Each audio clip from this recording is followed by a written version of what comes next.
الكرامة مصر التي قال عنها رسول الله صلى الله عليه وسلم أهلها في رباط إلى يوم القيامة. من يقول عن مصر أنها أمة كافرة؟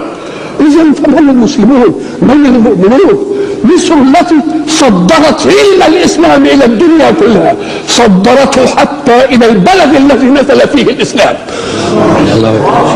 هي التي صدرت لعلماء الدنيا كلها علم الإسلام. أنا أقول عنها ذلك هو تحقيق العلم في أزهرها الشريف. وأما دفاع عن الإسلام فوزية التاريخ، من الذي رد همجية التتار عنه؟ إنها مصر. من الذي رد هجوم الصليبيين على الإسلام وعلى المسلمين؟ إنها مصر. وستظل مصر دائما رغم أنف كل حاقد أو حاسد أو مستغل أو مستغل أو مدفوع من خصوم الإسلام هنا أو خارج هنا.